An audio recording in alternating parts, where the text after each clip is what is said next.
The crystal chandeliers threw dancing shadows across the marble floor. Elena's hands trembled as she balanced the tray of wine goblets, her swollen belly making every step a careful negotiation.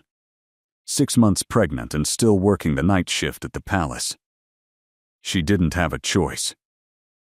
The room spun slightly as she approached the high table where the vampire king sat with his court.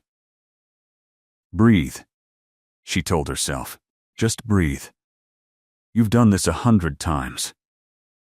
King Matthias was exactly as the stories described, tall and impossibly still, with silver threading through his dark hair and eyes the color of winter ice.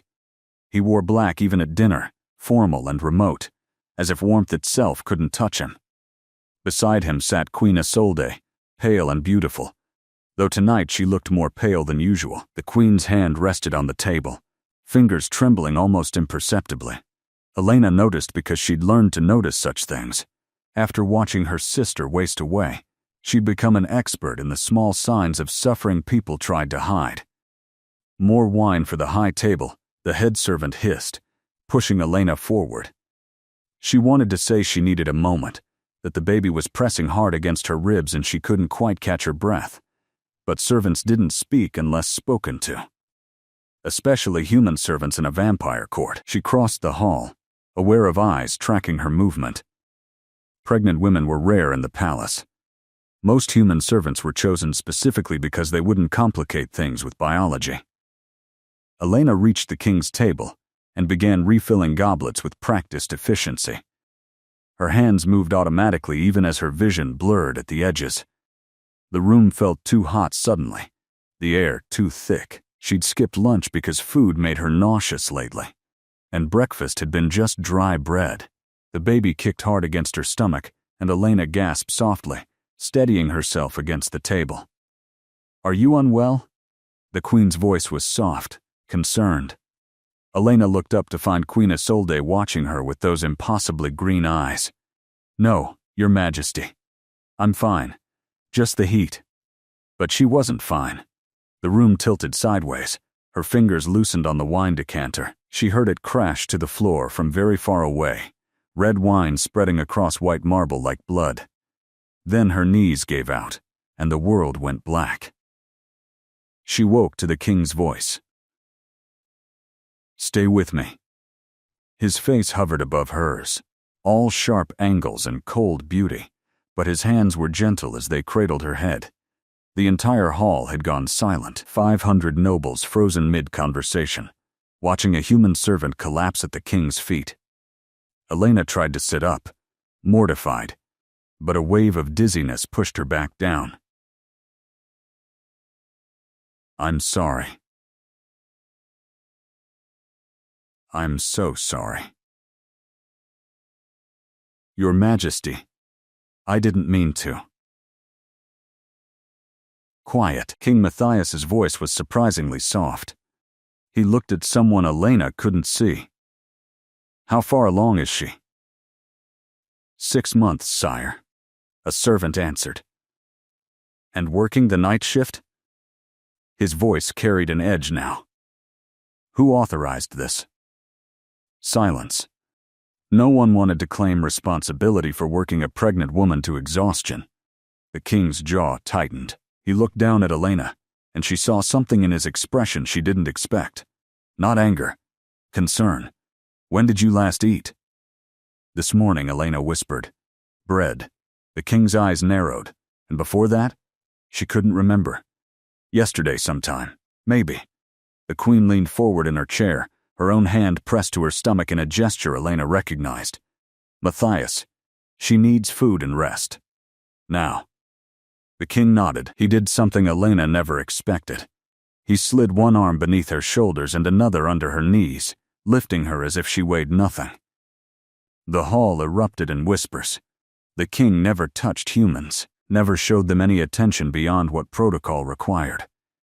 Yet here he was, carrying a pregnant servant in his arms, her head resting against his chest because she was too weak to hold it up herself. "Where are you taking her?"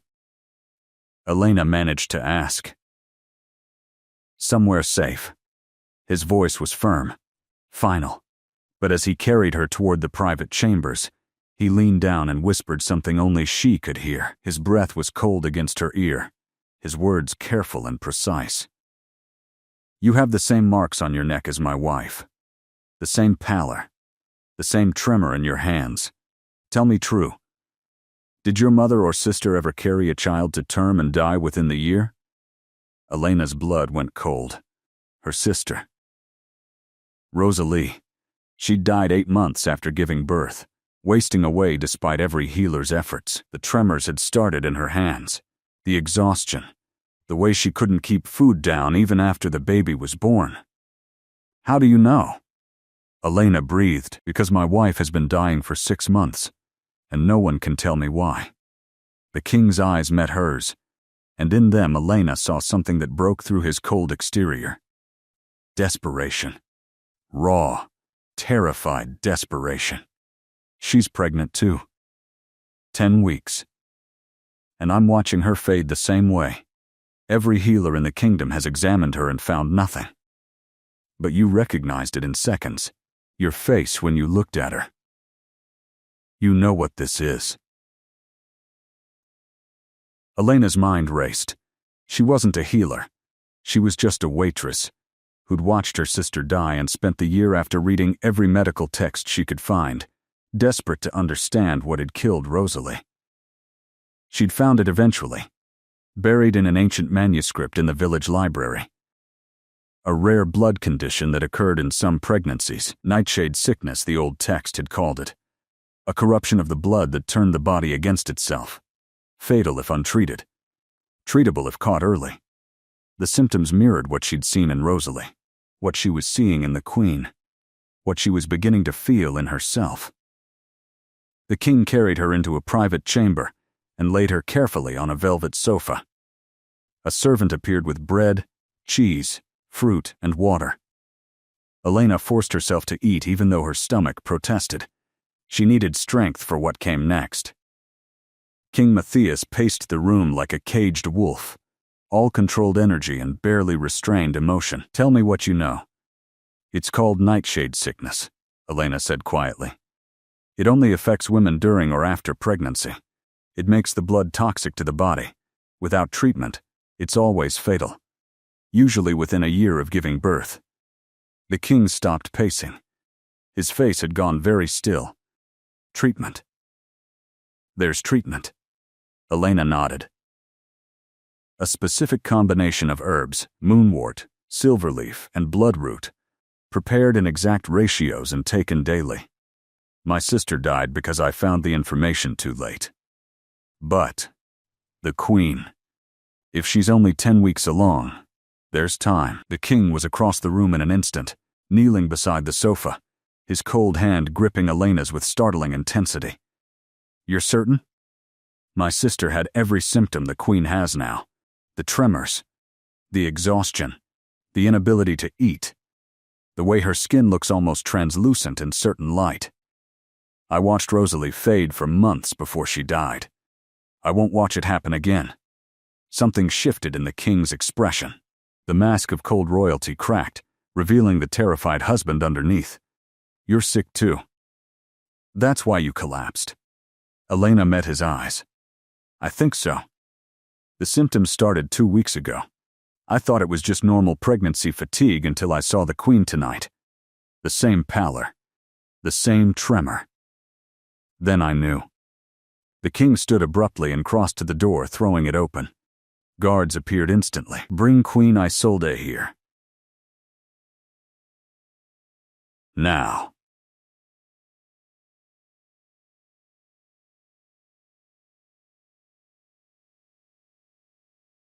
"And summon the royal healers. Send riders to every apothecary in the kingdom. I need moonwort, silverleaf, and bloodroot. Enough for 2 people. Move." The guards scattered. King Matthias returned to Elena's side, his face carved from stone but his voice shaking almost imperceptibly. "If you're right, if you save her, there is nothing in this kingdom I would not give you." Elena shook her head weakly. "I don't want payment, Your Majesty. I just don't want anyone else to die the way my sister did. If I can save the Queen, save myself, maybe Rosalie's death meant something. Maybe I finally found the answer too late for her, but in time for us. The door opened. Queen Isolde entered, supported by a handmaiden, her face drawn and worried. Matthias, what's happened? Is she all right? The king crossed to his wife in 3 strides, taking her hands in his. She might have just saved your life. Both your lives. He looked at Elena. Tell her. So Elena did, explaining the sickness, the symptoms, the treatment. As she spoke, she watched the Queen's face transform from confusion to recognition to desperate hope. That's exactly what I've been feeling. The healer said it was normal pregnancy symptoms, but I knew something was wrong. Elena had never imagined she'd be sitting in the Queen's private chambers, sharing bread and honey while explaining the medical condition that had killed her sister. But here she was, weak and pregnant, telling her story to the 2 most powerful people in the vampire kingdom. Queen Isolde sat across from her, one hand resting protectively over her barely visible bump, listening with the intensity of someone hearing her own death sentence and its cure in the same breath. My sister Rosalie was 19 when she got pregnant, Elena began, her voice soft with old grief. She married a carpenter's apprentice. Good man. They were so happy. The pregnancy was normal. Textbook, the midwife said, but about 5 months in, Rosalie started getting tired. Not normal tired. The kind of exhaustion where she couldn't lift her head from the pillow some mornings. Everyone said it was normal. Growing a baby takes energy. So we believed them. Queen Isolde nodded slowly, recognition flickering across her pale face. Go on. The tremors started at 7 months, Elena continued. Just in her hands at first. She'd drop things. Cups, sewing needles, the baby's clothes she was making. Then she couldn't keep food down. Lost weight even as the baby grew. The midwife said some women just had difficult pregnancies. That she'd be fine once the baby came. Elena's voice caught. She wasn't fine. She gave birth to a beautiful daughter. Held her for 3 days. Nursed her, loved her. Then the real decline started. King Matthias had been standing by the window, ostensibly looking out at the gardens. But Elena could see the tension in his shoulders. Every word she spoke about Rosalie's death was his nightmare about Isolde, made real. What happened after the birth? His voice was carefully controlled. Rosalie faded. There's no other word for it. She got weaker every day. Couldn't walk without help. Couldn't stay awake for more than an hour at a time. Her skin took on this translucent quality, like you could almost see through her. The tremors got worse. Some days she couldn't hold her own baby. We took her to every healer in 3 villages, Elena said, staring at her hands. They gave us tonics and herbs and prayers. Nothing worked. She died 8 months after giving birth. Just went to sleep one night and didn't wake up. Her daughter was still so small. Didn't even know her mother was gone. Elena looked up at the Queen. That baby is 3 years old now. Being raised by my parents. I send them every coin I earn because Rosalie's husband drank himself to death 6 months after she died. Couldn't live with the grief. The room fell silent. Queen Isolde's hand tightened over her stomach, her green eyes bright with unshed tears. And you think I have the same thing? Elena nodded. Every symptom matches, the timing, the progression, everything. But you're earlier in the pregnancy than Rosalie was when we first noticed something was wrong. If the treatment works, if we caught it early enough, you should recover completely. Should, the king repeated, his voice rough. Not will. Elena met his gaze. I'm not a healer, Your Majesty. I'm a waitress who spent a year reading medical texts trying to understand why my sister died. I found exactly 1 reference to this condition in an ancient manuscript. It described the treatment, but I found it too late for Rosalie. I've never actually seen the treatment work. I'm telling you what I know. What I believe. But I can't promise anything. The honesty seemed to steady something in the king. He crossed the room and sat beside his wife, taking her hand. We'll try it. What other choice do we have? Elena took a breath. There's something else you should know. I'm not just telling you this for the Queen's sake. I think I have it too. The same sickness. I've been ignoring the symptoms, telling myself it was normal pregnancy fatigue. But when I saw the Queen tonight, the way she held herself, the tremor in her hand, it was like looking in a mirror. I collapsed because I've barely been able to eat for a week. The exhaustion is getting worse. If I'm right, I have maybe 8 months after I give birth. Maybe less if I can't access treatment. Queen Isolde's expression shifted from fear to fierce determination. Then we save both of us. She looked at her husband. Matthias, I want Elena moved to the palace. Guest quarters, not servants' chambers. She needs rest, proper food, and the same medical care I receive. If this treatment works for one of us but not the other, we'll know it's not just coincidence. The king nodded. Already arranged. I sent for the herbs an hour ago. Riders are combing every apothecary within 100 miles. We'll have what we need by morning. And Elena stays here, under my protection, until both of you are well. Elena's throat tightened. Your Majesty, I don't deserve. You deserve to live, the king interrupted, his voice sharp. You deserve to raise your child. You deserve not to waste away the way your sister did. And you deserve to be thanked for potentially saving my wife's life. Don't argue with me about your worth. Elena felt tears spill over. She'd been alone for so long, working herself to exhaustion to send money to her niece, terrified about bringing a baby into the world with no father, no support, no future. And now the vampire king himself was promising protection, care, hope. Who is the father? Queen Isolde asked gently. Elena wiped her eyes. A soldier. He was stationed in my village for 3 months. We fell in love. At least I thought we did. When I told him I was pregnant, he said he couldn't marry a human. His family would disown him. He left with his regiment and I never heard from him again. Vampire? The king asked, his tone dark. Elena shook her head. Human. Just a coward. The queen reached across and squeezed Elena's hand. Then we'll be your family now. You saved my life. Potentially, my child's life. That makes you kin in the ways that matter. The words broke something open in Elena's chest. She'd been holding herself together through sheer stubbornness, refusing to let herself feel the full weight of her fear and loneliness. But the queen's kindness, offered so simply, shattered her defenses. She cried then, really cried, for the first time since Rosalie died. For her sister. For herself. For the future she'd thought she'd lost. Queen Isolde held her, this vampire queen comforting a human servant, while the king watched with an expression that might have been understanding.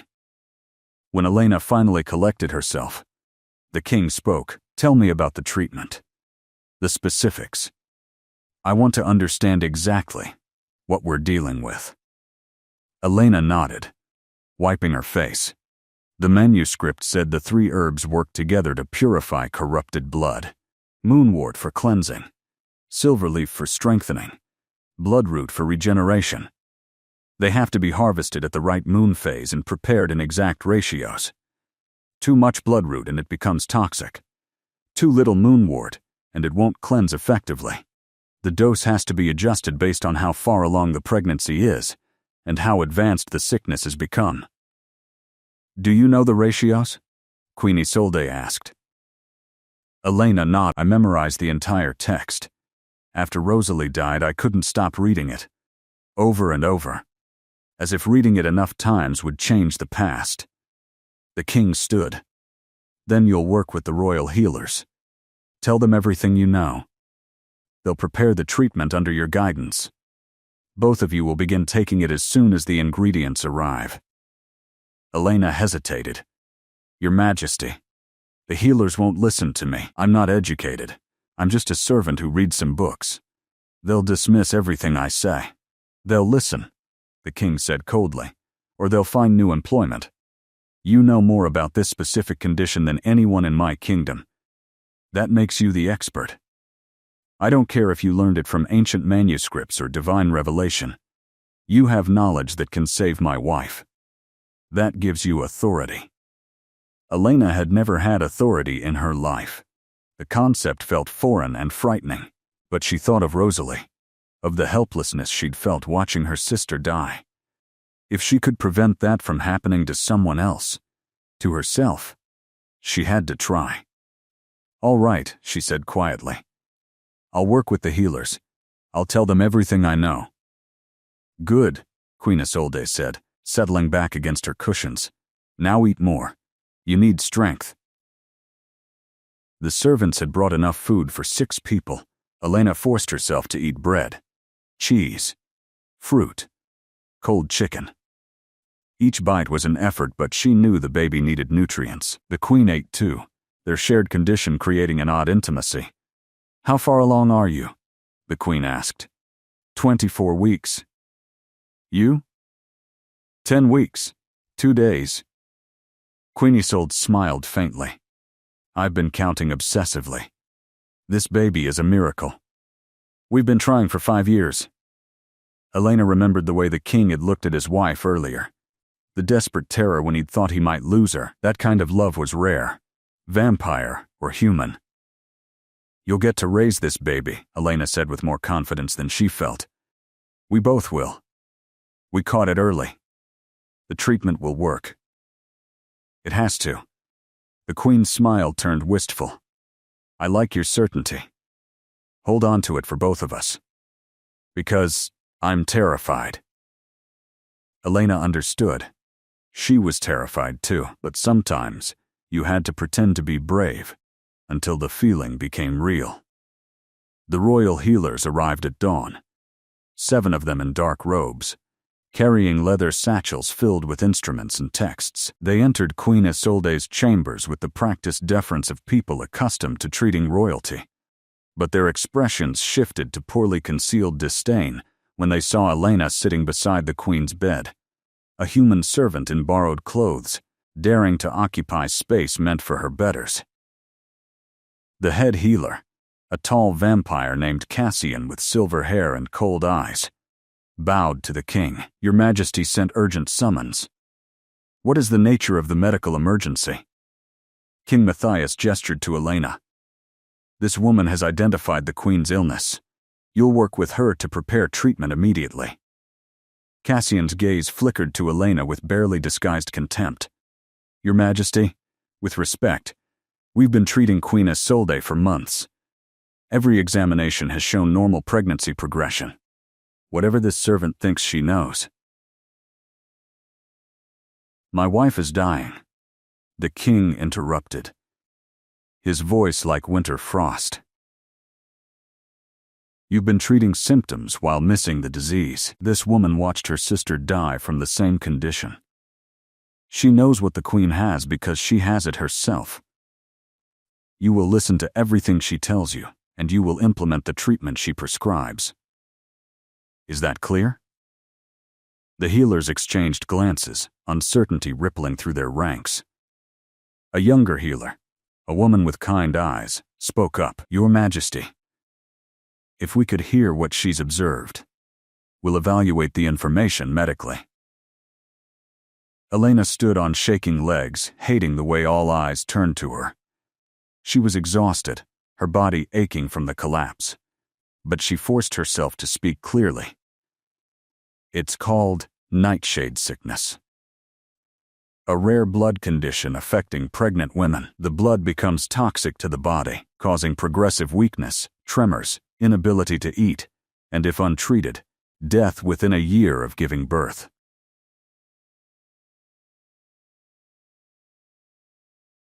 The symptoms include. She listed everything she'd observed in Rosalie, in the queen, in herself.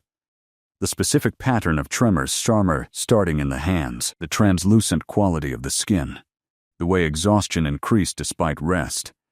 One healer was writing furiously. Another looked skeptical. How exactly did a village servant come across this information? Cassian asked, his tone making it clear he expected her to have no answer. I read it, Elena said simply. After my sister died, I spent a year reading every medical text I could find. The village library had an ancient manuscript about rare pregnancy conditions. Nightshade sickness was documented there, including treatment protocols. I found it 8 months too late to save Rosalie. But it's not too late for the Queen. Cassian scoffed. Ancient manuscripts are often filled with superstition and false remedies, without proper medical verification. Then verify it, King Matthias said dangerously. My wife has every symptom this woman described.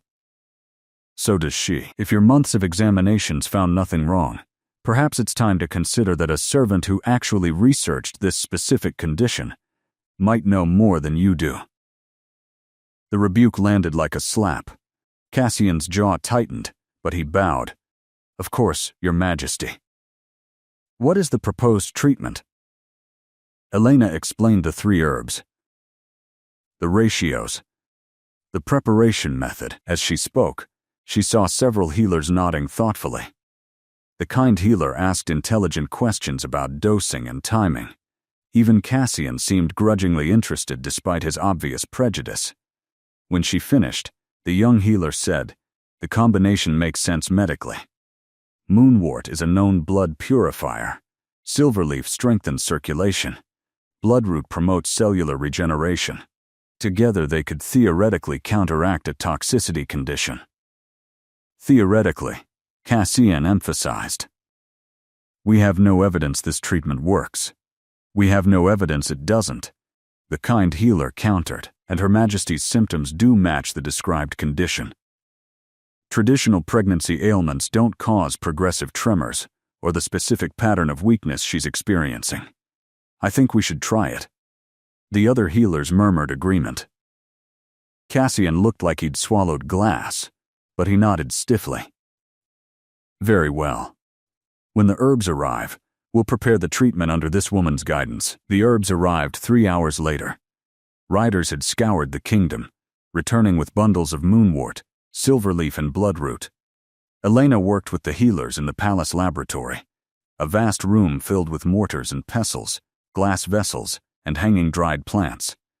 She showed them how to identify the correct moon phase harvest, how to grind the herbs in specific order, how to mix them in water heated to a precise temperature. The kind healer worked beside her, following instructions exactly.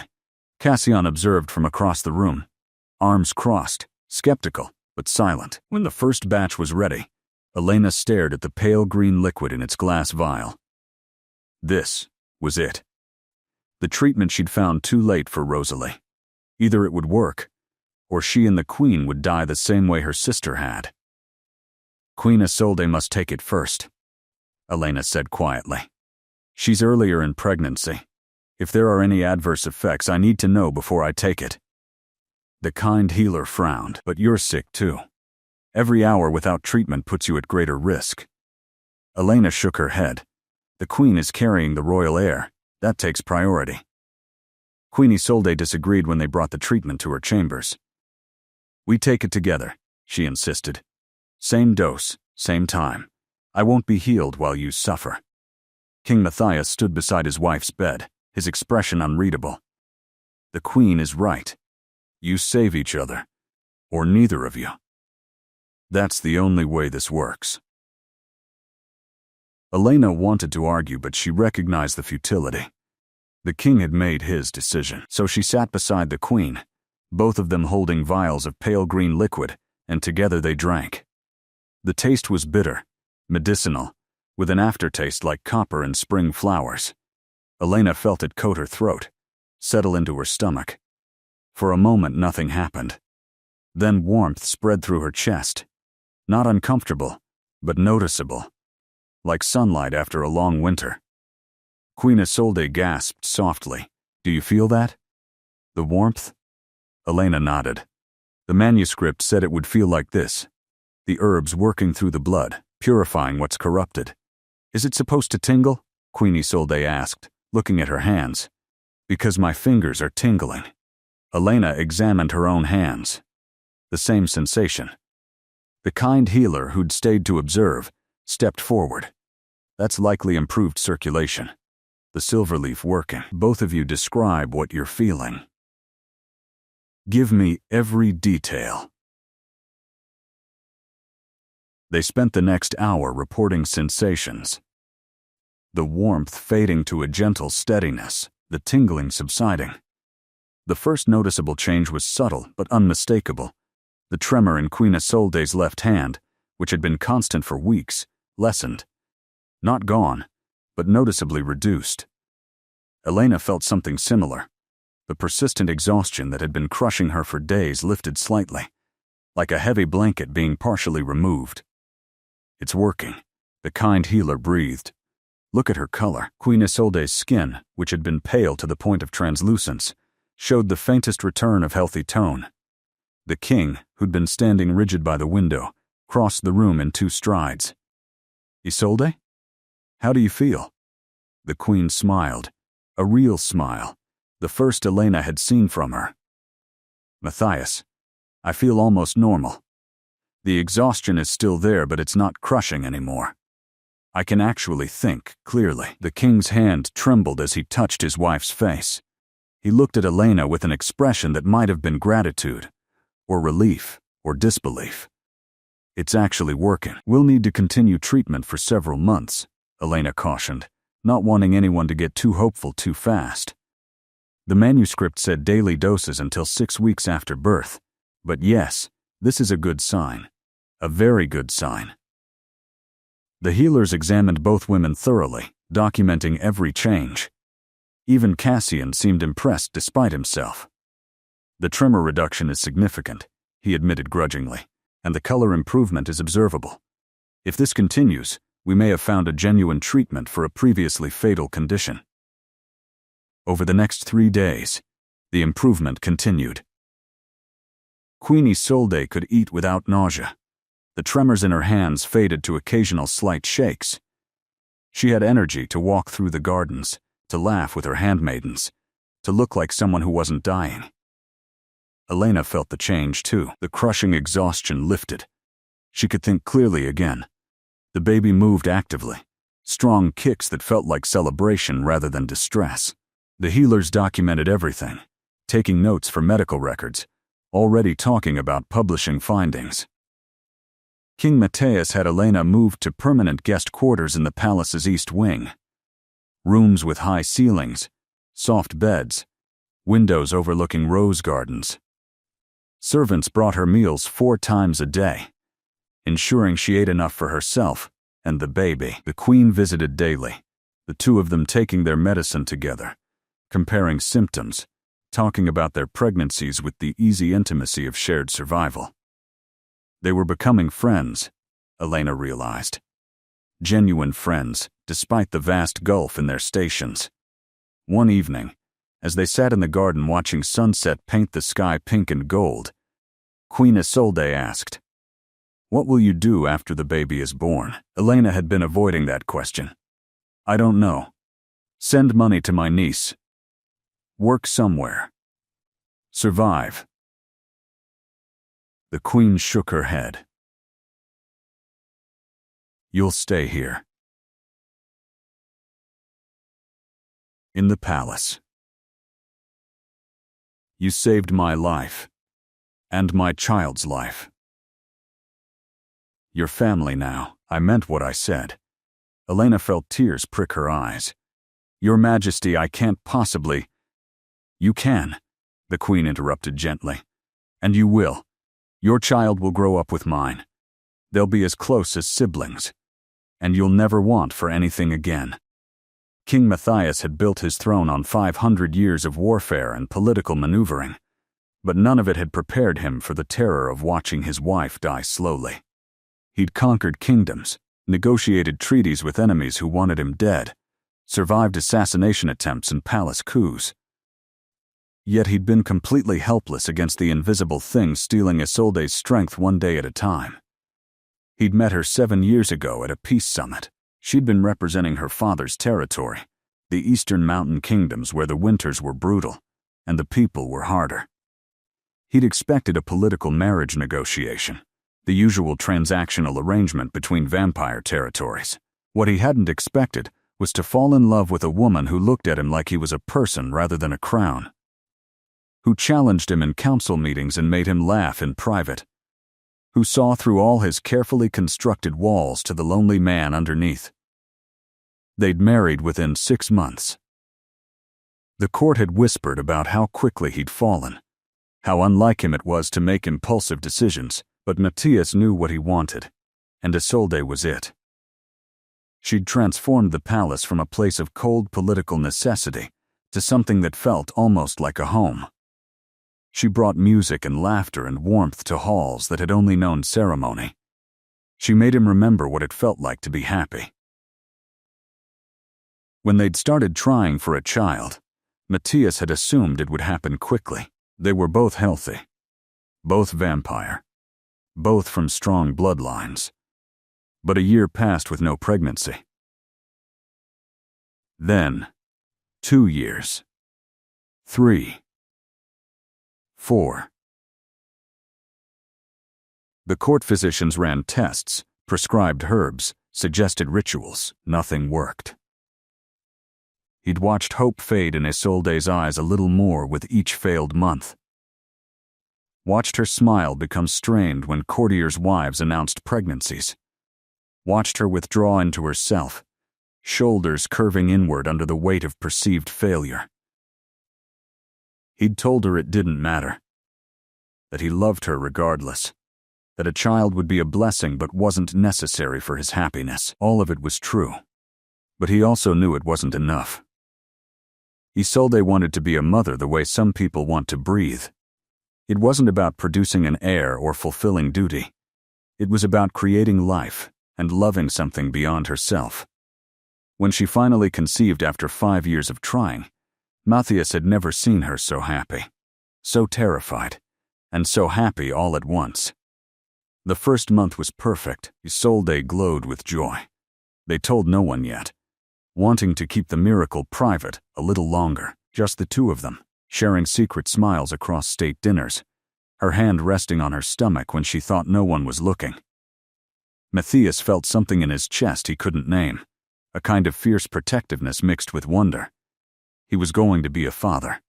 After 500 years of existence, he was going to have a child. Then the sickness started. Subtle at first. Isolde tired more easily. Normal, the physician said. Pregnancy is exhausting. But Matthias knew his wife. Knew the difference between normal fatigue and something wrong. He saw it in the way she gripped the table when she stood, the way she had to concentrate to keep her hands steady, the way food became difficult to keep down even though she was only 10 weeks along. He demanded examinations. The best healers in the kingdom examined her thoroughly and found nothing abnormal. All normal pregnancy symptoms, they assured him. She'll feel better in the 2nd trimester.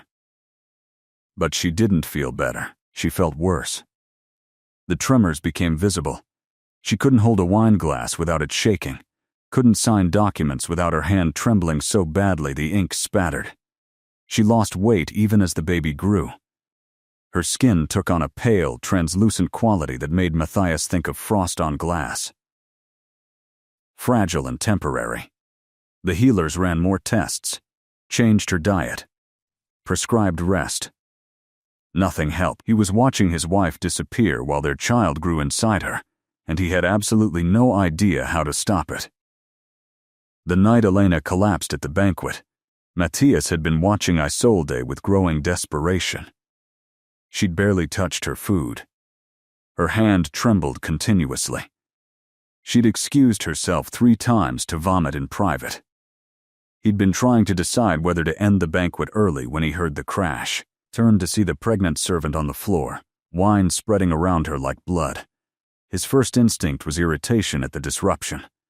Then, he saw her face, saw the exact same pallor, the same tremor, the same translucent quality that haunted his nightmares about Isolde. When he knelt beside her and saw the recognition in her eyes when she looked at his wife, something clicked. This woman knew what was wrong.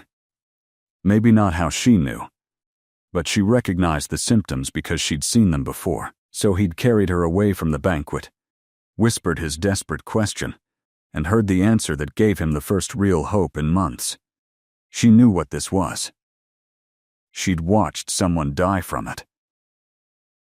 But there was treatment. A cure. Something that could save them both.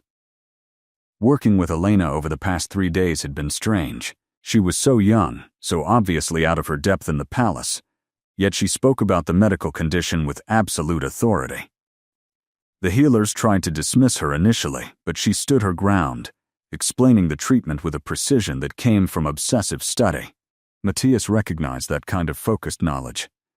It came from desperation, from loving someone enough to read until your eyes bled, searching for answers that might already be too late. He'd ordered Elena moved to guest quarters, not just because she deserved better treatment, but because he needed her close. If the treatment failed, if Isolde got worse, he needed Elena there to adjust doses, or try something different. He couldn't afford to have her in servants' quarters where accessing her would require navigating protocol. Plus, she was sick too. Carrying a child alone, working herself to exhaustion, facing the same death that threatened his wife. She deserved care, deserved safety. Deserved not to die in some servant's barracks, the way her sister had died in a village. Watching the treatment work felt like witnessing a miracle. The first day when Isolde's tremor lessened, Matthias had to leave the room to collect himself. 500 years old, and he'd almost cried in front of the healers. The second day when Isolde ate a full meal and kept it down, he'd kissed her forehead and felt tears on his own face. The third day when she walked through the gardens without assistance, laughing at something Elena said, he'd felt something he hadn't felt in months. Peace. Elena confused him. She was human, which meant she was temporary by vampire standards. Fragile. But she'd saved his wife's life with knowledge she'd gathered from grief and books. She asked for nothing in return. Refused payment. Only wanted to prevent other women from dying the way her sister had.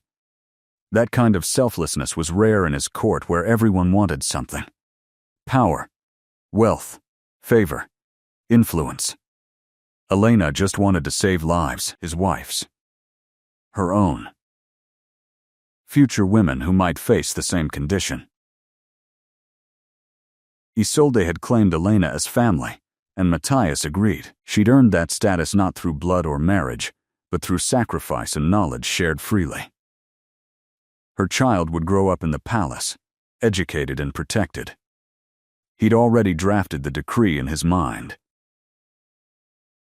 Elena Thorne, named official consultant to the royal medical staff.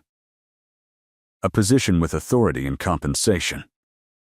Her knowledge needed to be preserved, taught to healers throughout the kingdom. How many other women had died from nightshade sickness because no one knew to look for it or how to treat it? One evening he found Elena in the library, reading medical texts with the same intensity he'd seen in scholars. She looked up when he entered, immediately moving to stand. "Sit," he said, crossing to the window. "You've been on your feet all day." She settled back into her chair, one hand resting on her swollen belly. The baby kicked visibly, and Matthias found himself smiling.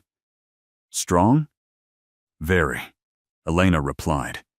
"This child is going to be a fighter." "Good. They'll need that quality." He turned to face her fully. "I want to thank you properly.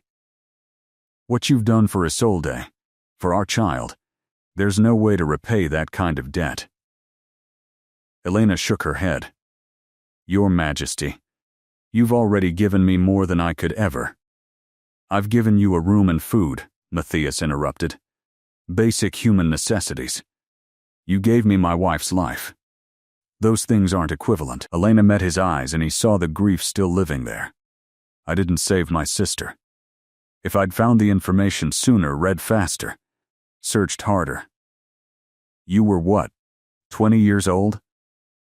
The king's voice softened, caring for a sick sister while probably working to support her family. You did everything you could. I found the cure 8 months too late, Elena whispered. Rosalie was already dead. Her daughter was already motherless. All that research was pointless. It wasn't pointless, Matthias said firmly. You saved 2 lives with that knowledge. Possibly more in the future. Your sister's death had meaning, because you made sure it did. You transformed tragedy into something that helps others. That's not pointless. That's the opposite of pointless. Elena's eyes filled with tears. She wiped them away quickly, embarrassed. Sorry. Pregnancy hormones make me cry at everything. Matthias understood grief. He'd lived long enough to lose many people he cared about. The weight of it never left, but you learned to carry it. Your sister would be proud of you. Continuing her story by saving others, making sure her death taught you something that matters. Elena nodded, still crying. I hope so. I hope when I meet her again, wherever that is, I can tell her that her baby is loved and cared for. That I used what I learned to help people. That she mattered. She matters, the king said quietly. Because you remember her. Because you carry her forward. That's how we honor the dead. We make their lives mean something by how we live ours. The palace gardens in autumn were a study in gold and crimson. Elena walked the paths slowly, her belly large enough now that her center of gravity had shifted, making every step a careful negotiation. 28 weeks pregnant, and feeling better than she had in months. The treatment was working miracles. No more tremors, no more crushing exhaustion. No more feeling like her body was at war with itself. The baby kicked enthusiastically, responding to the warm afternoon sun. Queen Isolde walked beside her, 14 weeks along now and glowing with health. The difference in her was remarkable.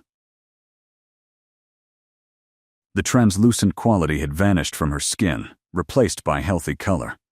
She moved with energy and grace, no longer conserving every bit of strength just to make it through the day. They took their medicine together every morning, a ritual that had become sacred. 2 women saving each other's lives, 1 dose at a time. I've been thinking about names, Isolde said, touching her still small bump. If it's a girl, I want to name her Rose. After your sister. Elena stopped walking, tears springing immediately to her eyes. Your Majesty. You can't. I absolutely can, the Queen interrupted gently. Rosalie's death led to knowledge that saved our lives. That makes her part of our children's story. I want to honor that. Besides, Rose is a beautiful name, strong and gentle at the same time. Elena couldn't speak, could only nod while crying, overwhelmed by the kindness of this vampire queen who'd claimed her as family. What about you? Isolde asked after giving Elena a moment to collect herself. Have you thought of names? For a girl, maybe Lily, Elena managed. After my mother. For a boy, she hesitated. I haven't decided. Don't want to jinx it by planning too much. The Queen smiled. We have time. Though not as much as we'd like. You're due in what, 12 weeks? Elena nodded. The thought still terrified her. Giving birth without a partner. Without family beyond the strange found family she'd built in the palace. But at least she'd survive the birth. The treatment ensured that. She wouldn't waste away like Rosalie, leaving her child motherless. They settled on a bench beneath a willow tree, its gold leaves creating a canopy of autumn light. Elena shifted, trying to find a position that didn't put pressure on her back. The baby kicked her ribs enthusiastically. Active today? Isolde asked. Very. I think this child is training for combat inside me. The Queen laughed. Mine too. Though I'm not showing as much yet, I can feel constant movement. Little flutters. Matthias puts his hand on my stomach every night, waiting to feel the baby kick. He's going to be such a devoted father. Elena had seen the change in the king over the past weeks. The cold, distant figure from the banquet had transformed into someone gentler, He still commanded his court with absolute authority, still made decisions with the weight of 500 years of experience. But with Isolde, with Elena, with the unborn children who represented their future, he allowed himself to be soft, to be hopeful, to be human in the ways that mattered. Do you ever regret it? Elena asked quietly. Marrying him? Being queen? The weight of it all? Isolde considered the question seriously. Sometimes I miss simplicity. Being able to walk through markets without guards, making decisions that only affect me. But regret marrying Matthias? Never. He's the best man I know. She smiled at Elena's expression. You look surprised. He's the vampire king, Elena said. Legendary for being cold and ruthless. People tell stories about his cruelty. People tell stories about a lot of things, Isolde replied. Most of them aren't true. Yes, Matthias can be ruthless. He's had to be to survive 500 years of vampire politics. But he's also kind. Loyal. He loves deeply even if he doesn't show it publicly. The ruthlessness protects the kindness. It's armor, not identity. Elena thought about the way the king had carried her from the banquet, the desperation in his voice when he'd asked about Isolde's symptoms, the relief on his face when the treatment worked. You're right. I've seen how he looks at you. Like you're the only thing in the world that matters. Because I am, Isolde said simply. To him, I'm not the queen or a political alliance or a vessel for an heir. I'm just Isolde, the person he loves. That's rare in our world. Everything is political, strategic, calculated. But what we have is real. It's the realest thing in this palace of illusions. The baby kicked hard enough that Elena gasped. The queen reached over and touched her belly. May I? Elena nodded. Isolde's hand rested on the spot where the baby was moving, her eyes widening. Oh, that's strong. You really are growing a fighter. The baby kicked again, as if responding to the queen's voice. Both women laughed. I think they like you, Elena said. Of course they do, Isolde replied. This child is going to grow up with mine. They'll be as close as siblings. My child will have what I never did. A true friend from birth. You didn't have friends growing up? Elena asked. Not real ones, the queen admitted. I had political allies dressed as playmates, children of nobles who wanted access to my father's territory. Every friendship had an agenda. I learned early not to trust easily. It made me lonely, but it kept me safe. Until Matthias. He was the first person who saw me for who I actually am. And you're the second. You don't want anything from me except companionship and honesty. That's worth more than all the political alliances in the kingdom. Elena understood loneliness. She'd been isolated in her own way. The pregnant woman without a partner. The grieving sister obsessed with medical texts. The servant working too hard to afford basic survival. Loneliness wore different faces, but it all hurt the same. Finding friendship with the queen felt impossible and inevitable at the same time. Impossible because of their different stations. Inevitable because they'd saved each other's lives. That created bonds stronger than social hierarchy. A servant approached with refreshments. Tea, honey cakes, fresh fruit. The queen waved away most of it but insisted Elena eat. You're feeding too. Don't be stubborn about accepting care. Elena ate obediently, though hunger had returned with the treatment's success. She could eat now without nausea, and her body craved the calories. The honey cakes were perfect, sweet and soft, melting on her tongue. When was the last time you had honey cakes? Isolde asked, watching her eat. Before I came to the palace? Never. Too expensive for servants. That changes now, the queen said firmly. You'll eat whatever you want. I've instructed the kitchen staff that you have access to anything. Fruit, pastries, whatever you crave. Don't hesitate. Elena wanted to argue about deserving such treatment, but she was learning that arguing with Isolde was pointless. The queen had decided Elena was family, and that meant Elena would be cared for whether she felt comfortable accepting it or not. Thank you, she said instead. For everything, for the food, and the room, and the treatment, and the friendship. I never imagined any of this. Life is strange that way, Isolde replied. One moment you're a servant carrying wine. The next you're saving a queen's life and becoming family to royalty. If someone had told you 3 weeks ago where you'd be now, would you have believed them? Elena laughed. Not even slightly. I would have thought they were insane, yet here we are. Here we are, the queen agreed. 2 women who should have died. Building lives together instead. Raising children together. That's not chance. That's fate. Elena wasn't sure about fate, but she believed in the moment. In this garden with autumn leaves falling around them. In the warmth of sun on her face and the baby moving inside her. In friendship offered freely and medicine that actually worked. In the possibility that maybe, just maybe, she'd found a place where she belonged, where she was seen and valued not for what she could do, but for who she was. A future for herself and her child that looked nothing like the fear and exhaustion she'd been drowning in before the collapse. The royal healers had gone from dismissing Elena to treating her as a colleague.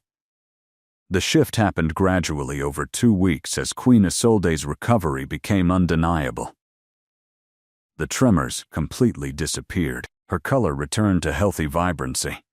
She ate without nausea, slept without exhaustion, moved through the palace with energy that had been absent for months. The baby grew steadily, visible now as a small swell beneath her gowns. Every medical examination showed perfect health for both mother and child. Elena's improvement mirrored the queen's. At 30 weeks pregnant, she felt better than she had in her entire pregnancy. The nightshade sickness symptoms had vanished entirely. The treatment worked, and the healers could no longer pretend a servant's knowledge was somehow less valid than their formal training. Even Cassian, the head healer who'd been most skeptical, approached Elena one morning with something resembling respect. "I owe you an apology," he said stiffly. They were in the laboratory where she'd been helping prepare fresh batches of medicine. His formal tone made it clear the words didn't come easily. "When you first told us about nightshade sickness, I dismissed you as an ignorant peasant repeating superstition. That was arrogance on my part. You knew what we didn't. You saved 2 lives we would have lost. That makes you a healer regardless of your formal training." Elena looked up from grinding moonwort, surprised. "Thank you for saying that. I know I'm not a trained physician. I just read a lot after my sister died." Cassian shook his head. "Formal training matters less than results.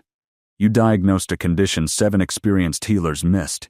You prescribed treatment that works perfectly. You remembered exact ratios from a manuscript you read once. That's not luck. That's skill." He paused, clearly uncomfortable. "I'd like to document everything you know about nightshade sickness. Publish it in the medical archives. Make sure future healers recognize the symptoms and know how to treat them. With your permission." Elena's hand stilled on the mortar. "Publish it? In the medical archives? But I'm just—" "You're the kingdom's foremost expert on this condition," Cassian interrupted. "Like it or not, you know more about nightshade sickness than anyone alive. That knowledge needs to be preserved. How many women have died from this because healers didn't know to look for it? How many children lost their mothers? If we publish your findings, we can prevent that." Elena thought of Rosalie, of the baby growing up without her mother, of all the women across the kingdom who might face the same fate. If publishing could save even one woman, one child, it was worth any discomfort she felt about academic recognition. "All right," she agreed. "Document everything. Make it available to every healer in the kingdom. Maybe in other kingdoms too if you can. This shouldn't be secret knowledge." Cassian nodded approvingly. "I'll draft the manuscript. You'll review it for accuracy. We'll include case studies from both patients. The Queen has agreed to let us document her treatment anonymously.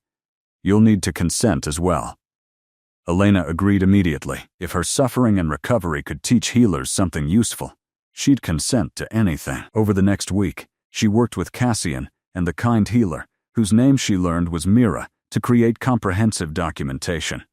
They recorded every symptom in painful detail, the timeline of illness progression, the exact herbal ratios, the preparation method, the expected results and timeline of recovery, side effects to watch for, when to adjust dosing based on pregnancy stage and symptom severity. Everything Elena had learned from the manuscript, from watching Rosalie die, from her own experience, and the Queen's recovery.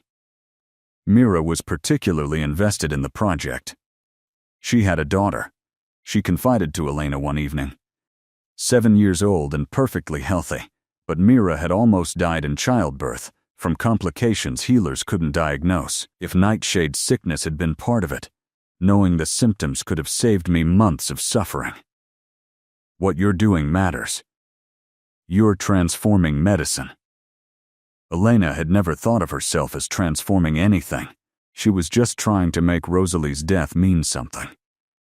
But maybe that was transformation. Taking tragedy and reshaping it into knowledge that helped others.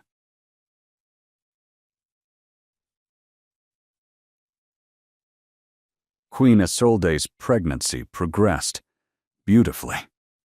At 16 weeks, she was showing clearly, her happiness evident in every gesture. She walked through the palace with one hand resting on her belly, talking to nobles about plans for the nursery, laughing with handmaidens about baby clothes and names. King Matthias hovered constantly, protective and attentive, his hand finding hers across dinner tables and in council meetings. The court had never seen their king so openly affectionate. The change in him was remarkable. Elena watched their happiness with joy, and a thread of envy she tried not to acknowledge. She was happy for them. Genuinely happy. But she was also alone. 32 weeks pregnant, no partner, no family except the strange royal found family that had claimed her. Her child would have everything: safety, education, opportunity. But they wouldn't have a father. Elena tried not to let it bother her, tried to focus on gratitude for what she had rather than grief for what she didn't. Some days that worked better than others. One afternoon the Queen found her crying in the garden, not dramatic sobbing, just quiet tears she couldn't quite stop. Isolde sat beside her without speaking, simply offering presence. After a while Elena said, "I'm being foolish. I have so much to be grateful for. I'm alive, the baby's healthy, I have a home. Crying is stupid. Crying is human," the Queen corrected gently. "You're allowed to grieve what you don't have even while being grateful for what you do. Those feelings aren't mutually exclusive." Elena wiped her face. I look at you and the king. The way he loves you, the way you're building a family together. And I'm happy for you. But I also wonder what it would be like to not do this alone. To have someone hold my hand during labor, to share the joy of first steps and first words. My child will have everything except a father who wants them, and that hurts. It would hurt anyone, Isolde said. The father's lost, though. He'll never know the incredible child he abandoned. His cowardice is his tragedy, not yours. Elena knew that intellectually. Emotionally was harder. The Queen took her hand. "You're not as alone as you think. Matthias and I will be there when you give birth. We'll hold your hand and support you through it. Your child will have a father figure in Matthias whether or not they're blood-related. They'll have a mother figure in me. Aunts and uncles and the court members who've come to care about you. Found family is still family. Sometimes it's stronger than blood because it's chosen deliberately." The words helped. Elena squeezed the Queen's hand, grateful beyond expression. "Thank you."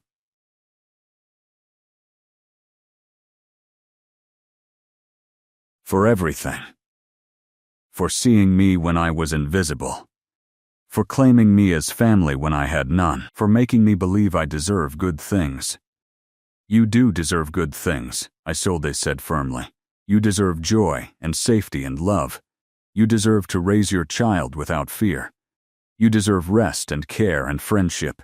Never doubt your worth. You saved my life. That makes you invaluable." The baby kicked hard, as if agreeing. Both women laughed through tears. "Your child has opinions," the queen observed, "like mother. Like baby." Elena touched her belly, feeling the movements. This child had been wanted even when she'd been terrified. Even when the future looked impossible. She'd loved this baby from the first moment she knew they existed. And now that baby would grow up in a palace, surrounded by people who cared. Would grow up healthy because Elena had found the treatment in time. Would know their mother loved them enough to fight for survival, when dying would have been easier. "I'm going to tell them about Rosalie," Elena said quietly. "When they're old enough to understand, I'm going to make sure they know their aunt died so we could live." That knowledge came from tragedy but created hope. That's important. They should know. The queen nodded. "And I'll tell my child the same story. How a brave woman saved their mother's life. How knowledge and courage matter more than rank or blood. How family is built from love and loyalty, not just birth. Our children will grow up knowing that who you are matters more than what you're born into." At 35 weeks, Elena's body decided it had carried the baby long enough. The contractions started at midnight, sharp pains that woke her from sleep and sent her stumbling from bed. She'd been taught what early labor felt like, but experiencing it was entirely different. The pain was manageable at first, cramping that came and went in waves. She walked the room breathing through contractions, trying to time them the way the midwives had instructed. By 2 a.m, the contractions were 5 minutes apart and strong enough to double her over. Elena knew she needed help but didn't want to wake anyone. It was the middle of the night. The queen needed rest. The king had council meetings in the morning. She could handle this alone for a few more hours until dawn when she could reasonably call for assistance. She made it to 3 a.m. before her water broke, soaking her nightgown and the floor beneath her. A servant found her 10 minutes later, trying to clean up the mess while contractions racked her body. The girl took one look and ran for the queen. Elena wanted to stop her, to insist this wasn't urgent enough to disturb royalty, but another contraction hit and she couldn't speak, could only grip the bedpost and breathe through pain that felt like her body was being split in half. Queen Isolde arrived within minutes, still in her nightgown. King Matthias, close behind her. "How long?" the queen demanded, crossing to Elena immediately. Since midnight, Elena managed between breaths. "I didn't want to wake you. It's too early. I'm only 35 weeks. The baby is coming," Isolde interrupted. "Early but not dangerously so. 35 weeks is viable. Matthias, send for the midwives and healers. Now." The king was already moving, shouting orders into the hallway. Servants scattered in every direction. Within minutes, the room filled with medical personnel, carrying supplies, giving instructions, helping Elena to the bed. The next hours blurred together, in a haze of pain and effort. Contractions that felt endless. Hands supporting her. Voices telling her to breathe, to push, to rest. Queen Isolde never left her side, holding Elena's hand through every contraction, whispering encouragement when Elena was certain she couldn't continue. The king stood at a respectful distance but stayed in the room, his presence a steady anchor. At some point, Elena stopped caring about propriety or embarrassment, stopped caring that she was screaming in front of the vampire king. Pain reduced everything to the animal need to survive. The midwife checked her progress. Almost there. The baby's crowning. One more big push. Elena gathered every remaining bit of strength, pushed with everything she had, felt something give way, felt pressure release, heard a sound that made time stop. A cry. High and angry and absolutely perfect. The most beautiful sound Elena had ever heard. "It's a girl," the midwife announced, placing a tiny squirming bundle on Elena's chest. A beautiful, healthy girl. Elena looked down at her daughter through tears. The baby was perfect, impossibly small, with dark hair plastered to her head and eyes squeezed shut against the harsh world. Her cry was strong, her movements vigorous. She was early but clearly healthy, fighting from her first breath. Just like Elena had predicted. A fighter. "Hello," Elena whispered, touching her daughter's tiny hand. "Hello, little one. I'm your mama." The baby's fingers wrapped around Elena's thumb instinctively, gripping tight. Queen Isolde leaned over to see, tears streaming down her own face. "She's perfect. Absolutely perfect. What will you name her?" Elena had known the answer for weeks. Lily Rose. Lily for my mother. Rose for my sister, the names of women who loved me. She looked at the Queen. "And if you'll allow it, Isolde is a middle name. For the woman who gave us both life." The Queen pressed her hand to her mouth, overcome. "I would be honored. Deeply, deeply honored." King Matthias approached slowly, his expression softer than Elena had ever seen it. He looked at the baby with something like wonder. "She has your determination already. Look how fiercely she grips your hand." Elena smiled despite exhaustion. "She's going to be trouble." "Good," the king said. "The world needs more women who fight, who refuse to be broken. You're teaching her that from her first moments." Elena hadn't thought of it that way, but he was right. Lily Rose was born into fighting. Born early but strong. Born to a mother who'd refused to give up even when dying would have been easier. The healers examined the baby thoroughly. Mira handled Lily with practiced gentleness, checking reflexes, listening to her heart, examining her breathing. "A little small," she announced, "but everything looks perfect. Lungs are strong, heart is strong, all reflexes present. This is a very healthy 35-weeker. She'll need extra care for a few weeks, but I expect a complete recovery." Elena felt relief crash over her. Her daughter would be fine. They'd both survived. The nightshade sickness treatment had worked so well that even early labor hadn't compromised the baby's health. Over the next hour, the room slowly emptied as various medical personnel finished their duties and departed. The Queen remained, sitting in a chair beside Elena's bed, watching Lily sleep in her mother's arms. "She's so tiny," Isolde whispered. "Was I ever that small?" "You were," Matthias said from his position by the window. "I remember when you were born. Your mother let me hold you once. You fit in my hands. You cried constantly. Still do sometimes." The Queen threw a pillow at him. He caught it, smiling, the playfulness between them gentle and genuine. Alana watched them, exhaustion pulling at her consciousness. "Thank you," she said quietly. "Both of you. For staying. For caring. You didn't have to, but you did." The Queen stood and kissed Alana's forehead. "You're family. This is what family does. Now rest. We'll watch over Lily while you sleep." Elena wanted to protest that she should stay awake, that new mothers didn't sleep, that she needed to learn how to care for her daughter. But exhaustion won. She closed her eyes with Lily safe in her arms and let sleep claim her. She woke hours later to find Lily sleeping in a beautifully carved cradle beside the bed.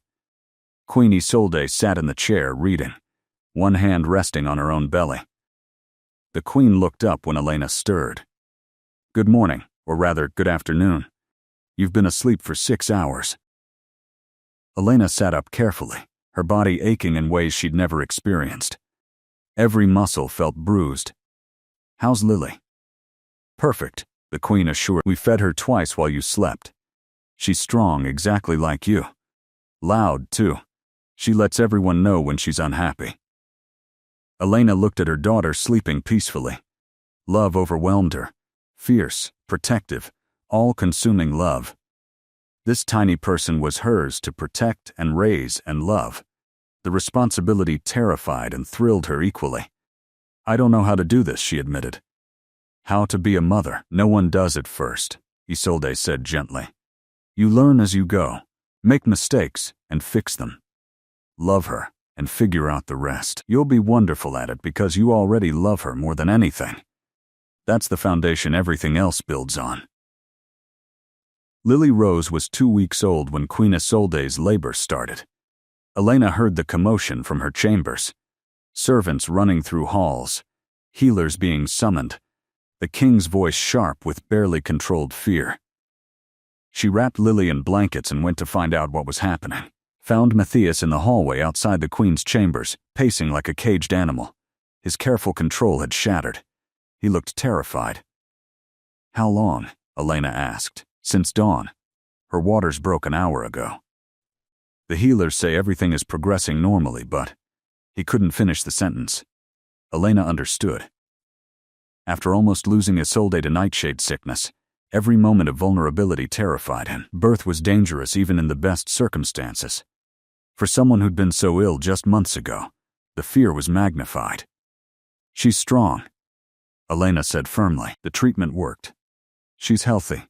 She'll be fine." Matthias looked at Lily sleeping peacefully in Elena's arms.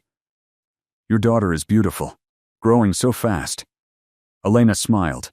"She eats constantly, never satisfied, already demanding everything she wants. Like her mother," the king said.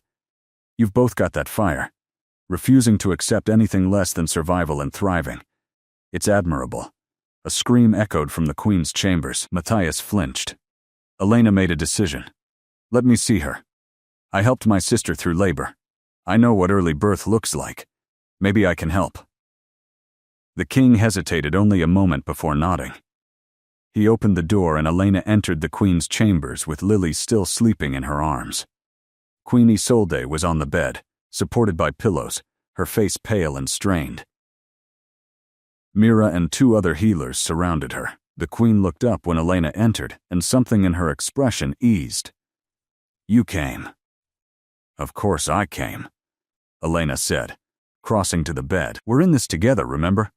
The queen managed a weak smile before another contraction hit. Elena handed Lily to a servant and went to the queen's side. "How far apart are contractions?" "Every 3 minutes," Mira reported. "She's progressing quickly. The baby is eager to arrive." "How are you feeling?" Elena asked Isolde directly. "Terrified," the queen admitted. "What if the sickness weakened me? What if I can't do this?" Elena took her hand firmly. "You absolutely can do this.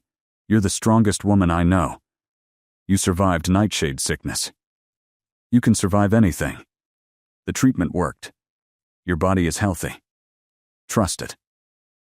Over the next hours, Elena stayed beside the queen, offering the same support Isolde had given her during Lily's birth, holding her hand through contractions, helping her breathe through pain, reminding her of her strength when exhaustion made her doubt. King Matthias stayed too, sitting on the other side of the bed, his hand gripping his wife's with desperate intensity. The dynamic between the 3 of them felt right. Found family supporting each other through the most vulnerable moments. The labor was fast, intense but mercifully brief. At 18 weeks gestation, the baby was small, but determined. Within 4 hours of Elena's arrival, the midwife announced crowning. "One more push, Your Majesty. Just one more." Isolde gathered herself and pushed with everything she had. The baby emerged in a rush, tiny and perfect and crying immediately. "A girl," the midwife said, placing the baby on Isolde's chest. "A beautiful, healthy princess." The queen cried, holding her daughter with trembling hands. "She's perfect. Matthias, look. She's perfect." The king's face had transformed. All the fear and control and careful distance had burned away, leaving raw wonder. He touched his daughter's tiny hand with a finger, his expression awestruck. "She's so small. She's a miracle." The baby quieted at her father's voice, turning toward the sound instinctively. Already recognizing family, the healers examined the baby thoroughly. Mira's face was carefully neutral as she worked. Elena recognized that expression. Something was concerning but not necessarily dangerous. "What is it?" she asked quietly. The healer glanced at the king and queen, then back to Elena. "The baby is perfectly healthy. All reflexes present, lungs strong, heart strong. But she..." Mira hesitated. "She can't hear. The deafness is congenital. Complete in both ears." The room went silent. Queen Isolde pulled her daughter closer. Protective. "Are you certain?" "Completely," Mira said gently. "I tested multiple times. She doesn't respond to sound at all. She's completely deaf." The queen looked at Matthias, something complicated passing between them. "Our daughter can't hear." The king's jaw was tight, but his voice was steady. "Then we'll learn to communicate another way. She's perfect regardless." The healer nodded. "There are methods, sign language primarily. She can have a completely full life with proper support and education." Elena felt something click in her mind. A pattern completing itself. She thought about the vampire king's mute son from the competitor's story. About how sign language had bridged the impossible gap. About how being different didn't mean being less. She thought about Rosalie. About Lily. About the way life seemed to echo itself in strange patterns. "Your Majesty," she said carefully. "If you'll allow it, I'd like to help. I don't know sign language, but I can learn. We all can. Your daughter shouldn't feel isolated or different. She should feel seen and heard, even if hearing takes a different form." The queen looked at Elena with such gratitude it was almost painful. "You'd do that? Learn a new language for my daughter?" Elena smiled. "Our daughters are going to grow up together. They'll be as close as sisters. Lily will learn to sign so she can talk to her best friend. It's not a burden. It's connection." King Matthias's expression softened. "We'll all learn. The entire court if necessary. My daughter will never feel invisible or voiceless. She'll be celebrated for who she is." The determination in his voice left no room for argument. Over the next weeks, the palace transformed. Teachers were brought from distant territories who specialized in educating deaf children. Sign language became a requirement for everyone who interacted with the princess. The king learned first, practicing signs with obsessive dedication. The queen mastered basics within days, driven by the need to communicate with her daughter. Elena learned alongside them, Lily strapped to her chest while she practiced forming words with her hands. The princess was named Aurora. "Dawn," the queen explained, "because she represents a new beginning, a new way of thinking about communication and connection." Aurora Rose, with Rose as a middle name honoring the sister who'd saved her mother's life. The baby was perfect, tiny and determined, with her father's dark hair and her mother's green eyes. She watched faces intently, learning to read expressions and emotions without sound. She was already communicating even without words. Lily and Aurora became inseparable from their first days. Too young to understand deafness or hearing, they simply loved each other. Lily's bassinet was moved to the princess's nursery. They slept near each other, ate together, were bathed together by shared nursemaids. When Lily cried, Aurora watched with fascination. When Aurora needed something, Lily seemed to sense it even at 2 weeks old. The bond between them was immediate and profound. Elena watched the two babies together and felt something settle in her chest. Hope. Maybe. Or the beginning of healing. She'd lost Rosalie, but had found Isolde, had lost her sister's daughter to distance but gained Aurora and Lily's friendship, had been alone but was now surrounded by found family. The palace that had seemed so cold and threatening 3 months ago now felt like home, like the place where she belonged, where her daughter belonged. King Matthias approached her one evening while she fed Lily in the nursery. Aurora was asleep in her cradle nearby, the king watching both babies with quiet contentment. "You've given us more than medical knowledge," he said quietly. "You've given us family. Hope." A future that looks different than we imagined, but better in ways we didn't expect. Elena looked at him. This powerful vampire king who'd learned to sign for his daughter, who'd claimed a human servant as family, who'd transformed his entire court to accommodate one tiny baby's needs. You did that yourselves. I just helped you see what was already there. The palace physicians wanted to publish their findings on Nightshade sickness. Cassian had drafted a comprehensive manuscript documenting everything. Symptoms, progression, treatment protocols. 2 detailed case studies showing complete recovery. He presented it to Elena for approval one afternoon while she nursed Lily in the gardens. This will go into the Royal Medical Archives, he explained. Be distributed to healers throughout the kingdom and beyond. Your sister's death, it will have prevented countless others. Elena read through the manuscript carefully. Cassian had done beautiful work. Clinical but compassionate.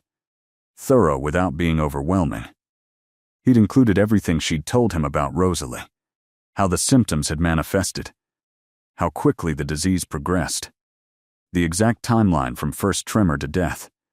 It was painful to read, but important. Other women needed to know what to watch for. Other families needed to recognize the danger signs before it was too late. There was one thing missing, though. I want to include Rosalie's name, Elena said firmly. Not as an anonymous case study. As Rosalie Thorne, my sister, who died at 20 years old 8 months after giving birth. Let her be remembered. Let other women who read this know a real person died from this. It makes it matter more. Cassian nodded slowly. I can do that. With your permission, I'll include a dedication to Rosalie Thorne, whose death led to life-saving knowledge. Alana's throat tightened. Yes, exactly that. The manuscript was published 3 weeks later. Copies were sent to every major healing institution in the vampire kingdoms and beyond. Alana held the bound copy Cassian gave her, reading the dedication page with tears in her eyes. Her sister's name in formal print. Her death acknowledged and honored. The knowledge that had come too late for Rosalie but would save other women. It felt like completing something. Like Rosalie's story finally had an ending that mattered. Queen Isolde found her crying in the library. The good kind of crying? She asked gently. Elena nodded. The best kind. Rosalie isn't just my grief anymore. She's hope for other women. She's knowledge in healers' hands. She matters beyond just my memory of her. The Queen sat beside her. She always mattered. But yes, this makes her matter to more people. That's beautiful. A legacy built from tragedy. Elena wiped her eyes. Thank you for making this possible. For seeing value in a servant's knowledge. You were never just a servant, Isolde said firmly. You were a person with crucial knowledge and the courage to share it. That's what mattered. Not your station or your formal training. You had information that saved lives and you gave it freely. That's heroism. Elena had never thought of herself as heroic. She'd just been desperate to save herself and prevent other women from suffering Rosalie's fate. But maybe heroism looked different than the stories suggested. Maybe it was just using whatever you had to help whoever you could. The babies grew quickly. At 6 weeks, both Lily and Aurora were alert and active. Lily had inherited Elena's determination, crying loudly when she wanted something and refusing to be ignored. Aurora was quieter but equally stubborn, communicating her needs through expressions and movements. The king had become expert at reading his daughter's cues. He could tell by the way she moved her hands whether she was hungry, tired, or just wanting attention. Elena watched him with Aurora one morning, signing good morning to his daughter who was too young to understand, but watched his hands with fascination. The transformation in Matthias was remarkable. The cold, distant king had become a doting father who rearranged council meetings to ensure he didn't miss Aurora's feeding times, who carried her through the palace showing her paintings and tapestries, narrating everything in sign language even though she couldn't possibly comprehend yet, who looked at his daughter like she was the most precious thing in existence. You've gotten very good at signing, Elena observed. The king looked up from Aurora, his hands still moving in practiced gestures. I have the best motivation. He signed something complex that Elena didn't recognize yet. What was that? Elena asked. Isolde, who'd been reading nearby, translated. He said, my daughter deserves a father who speaks her language. The queen smiled at her husband. He practices for hours every day. I wake up sometimes to find him reviewing sign language texts at midnight. I'm making up for lost time, Matthias said quietly. Centuries of not being a father. Now I have this precious chance, and I refuse to waste a single moment. Aurora will never doubt that she's loved, heard, understood. Even if hearing takes effort in different ways, she'll know she matters absolutely. Elena felt her chest tighten with emotion. Aurora is lucky to have you. Both of you. Parents who adapt to meet their child rather than demanding the child adapt to them. The queen crossed to sit beside Elena. Just like Lily is lucky to have you. A mother who fought to survive so she could raise her daughter, who learned to accept help when she needed it, who built a family from nothing. That's strength, Elena. Real strength. Elena looked down at Lily, who was grabbing her own feet and making happy nonsenses. I'm still figuring it out. Making it up as I go. That's parenthood, Matthias said, still signing to Aurora. Nobody knows what they're doing. We just love them, and hope that's enough. The palace had changed in visible ways. Sign language classes were mandatory for all staff. Halls had visual signals installed for Aurora's benefit. The court had adapted its communication style, incorporating signs into formal proceedings. Nobles who'd never considered accessibility suddenly had children learning sign language. The change rippled outward. What started as accommodation for one baby became cultural transformation. Being different became celebrated rather than hidden. Elena received a letter from her parents one afternoon. They'd heard about her position in the palace, about Lily's birth, about the medical manuscript. Her mother's words were simple and loving. We're proud of you. So proud. You took tragedy and made something beautiful from it. Rosalie would be proud too. Come visit when you can. Bring Lily. Let us meet our granddaughter. Elena cried reading it. Happy tears this time. Her family was proud. They knew what she'd accomplished. The distance between them had been necessary for work, but maybe now she could bridge it. I want to visit my parents, she told the queen. Take Lily to meet her grandparents and her cousin, her Aunt Rosalie's daughter. She's 3 now. I want her to know her cousin. The queen nodded immediately. Of course. Take as long as you need. We'll miss you, but family is important. Elena hugged her. Thank you. For understanding. For making this possible. For everything. The queen hugged back fiercely. You're our family too. You know that. You always have a home here. The trip took 2 days by carriage. Elena held Lily the entire time, pointing out landscapes through windows, narrating the journey. Her parents' cottage looked exactly as she remembered. Small but well-maintained, with the garden her mother loved and the workshop her father used. They ran out when the carriage arrived, faces bright with joy and tears. Elena stepped down carefully, holding Lily, and walked into her mother's arms. Let me see her. Her mother breathed.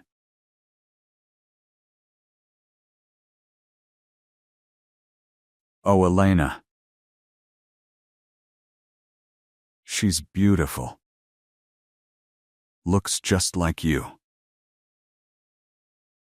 Elena's father stood back, gruff but emotional. That's my granddaughter? Strong one. I can tell. Going to be tough like her mama. They went inside, and Elena told them everything. About the collapse, the queen, the treatment, the miracle of survival. About finding family in unexpected places. About Lily's birth and the manuscript and how Rosalie's death had saved lives. Her mother cried listening. Your sister would be so proud. You took her death and made it matter. That's more than most people get. A legacy that saves lives. Elena's throat was tight. I wish she was here. I wish she could meet Lily. I wish a lot of things. Her father gripped her shoulder. She is here.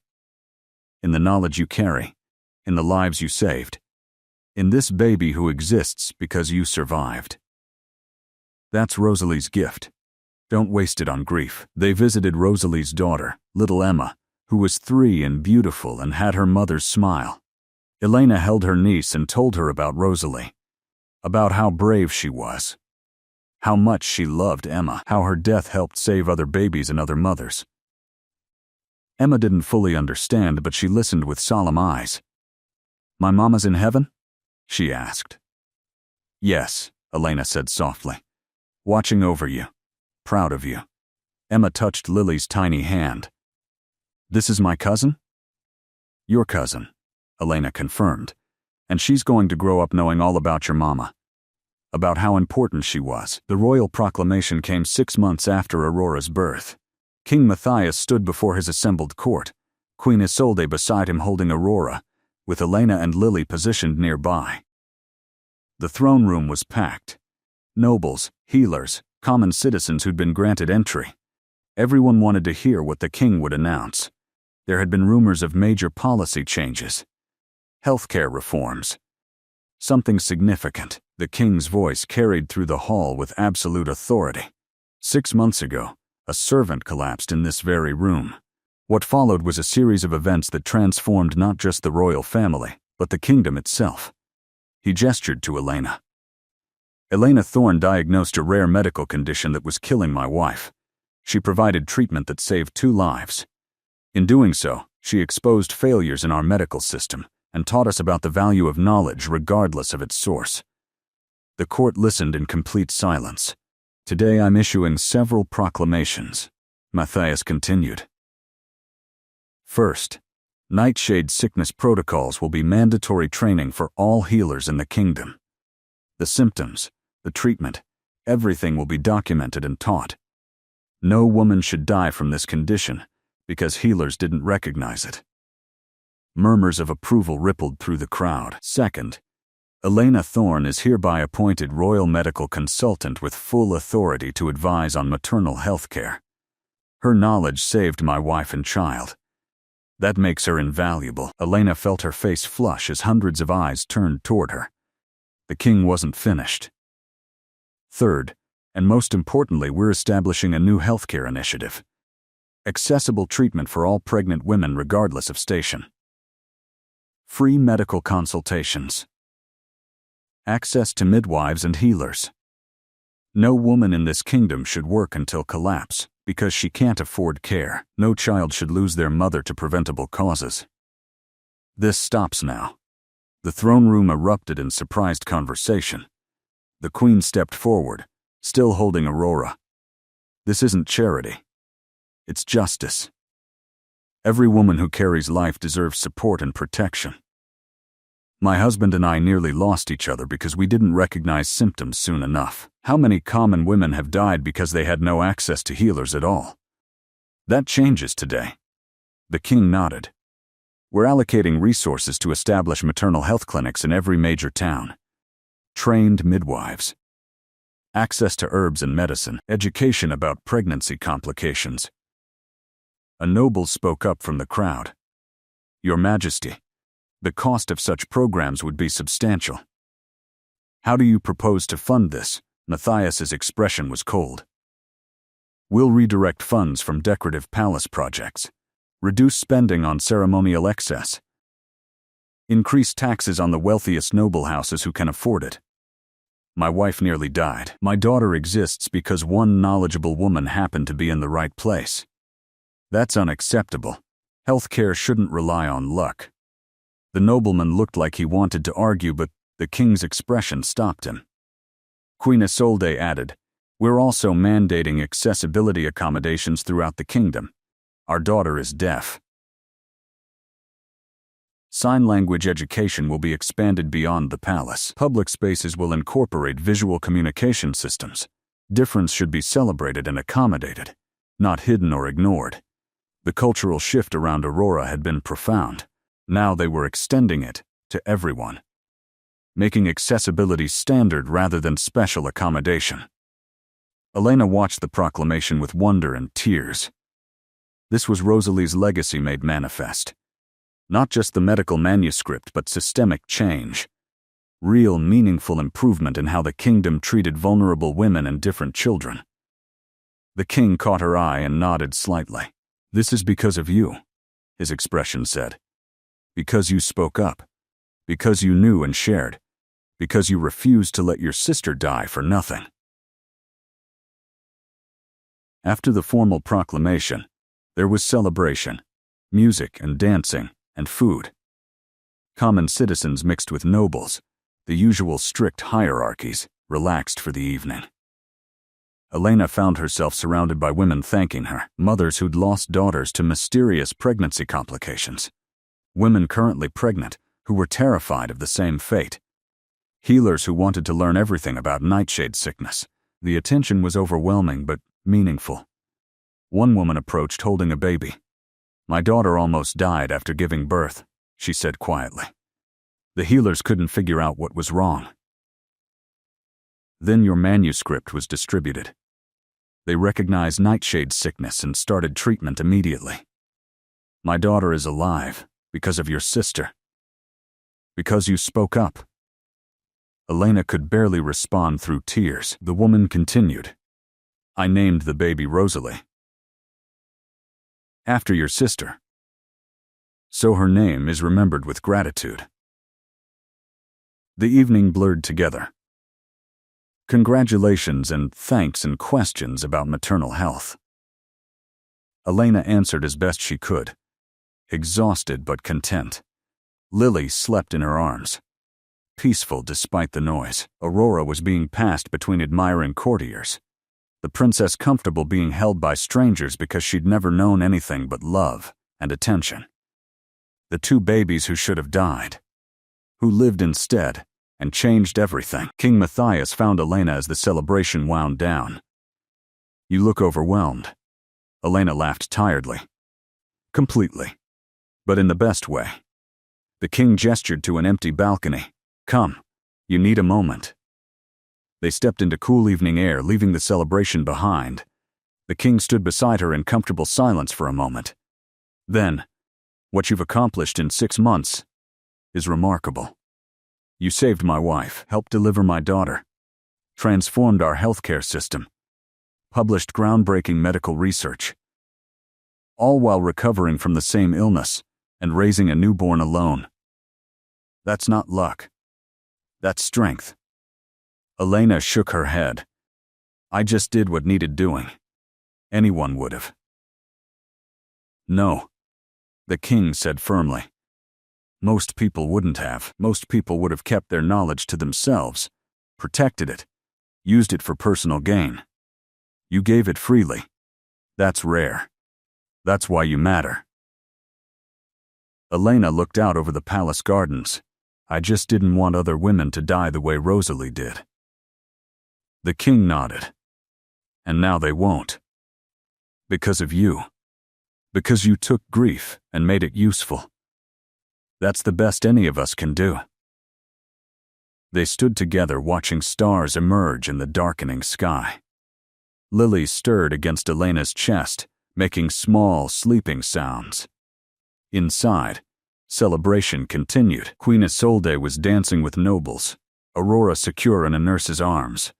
The palace full of light and joy and the promise of change. Tomorrow the real work would begin. Establishing clinics, training healers, implementing new protocols. But tonight was for celebrating what they'd already accomplished. Elena felt peace settle over her. She'd come to this palace 6 months ago expecting to die, either from the king's judgment after spilling wine, or from nightshade sickness that would steal her life the way it stole Rosalie's. Instead, she'd found family, purpose, a future for herself and her daughter that looked nothing like the fear and desperation she'd been drowning in. She'd saved lives, changed policy, made her sister's death mean something beyond grief. 3 years passed. Lily and Aurora grew together in the palace, inseparable from their first moments. By age 3, both girls were fluent in sign language. Lily chattered constantly, her hands moving as rapidly as her mouth, translating everything for Aurora, who watched the world with intense dark eyes and communicated with precise, elegant signs. They were like sisters, closer than sisters, two souls who understood each other perfectly despite communication differences. Elena stood in the palace gardens watching them play. Lily was building an elaborate story about dragons and princesses, her hands flying through signs while she spoke.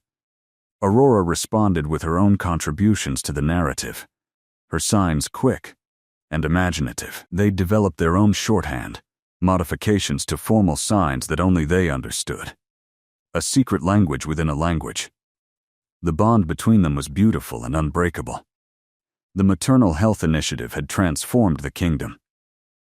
Clinics operated in every major town now, staffed with trained midwives and healers who knew nightshade sickness symptoms by heart.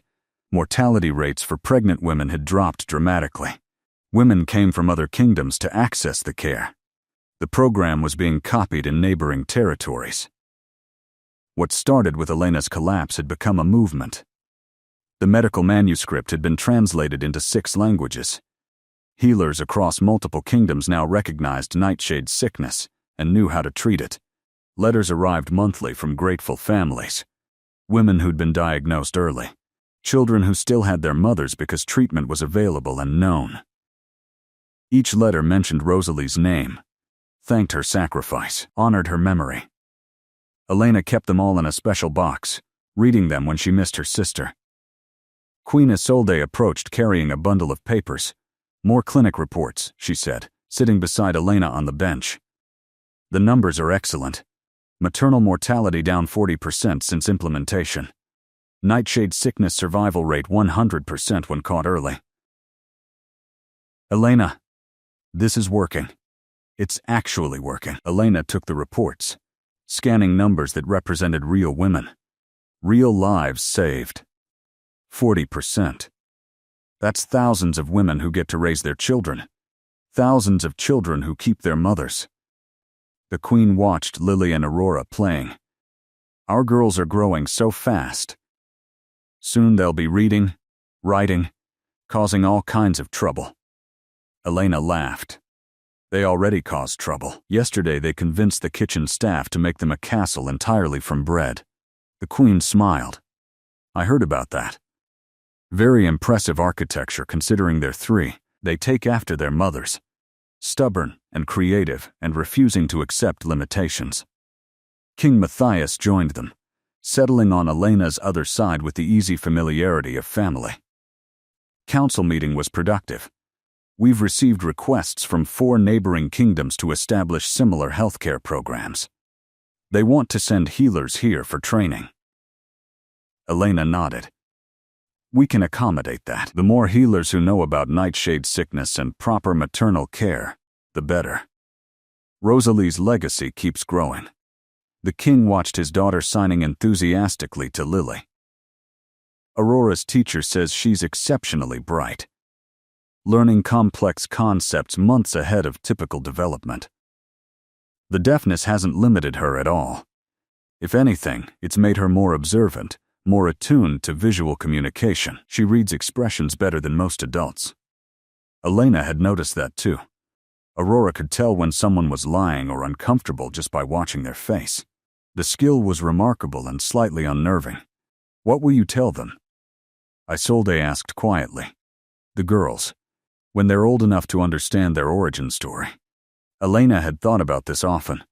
"I'll tell Lily about the father who abandoned us, about being alone and terrified, about collapsing at a royal banquet, about how her existence saved my life by forcing me to recognize symptoms I'd been ignoring. I'll tell her about Rosalie. Make sure she knows the aunt she never met, and the legacy of knowledge. Make her understand that tragedy can create meaning. And I'll tell Aurora," the Queen added, "about how a brave servant saved her mother's life. How we almost didn't exist, but were given a chance because someone was paying attention. How being different makes you special, not less. How family is built from love and choice and loyalty. How she's cherished exactly as she is." The king nodded agreement. They'll grow up knowing they're miracles, that their existence mattered from the very start.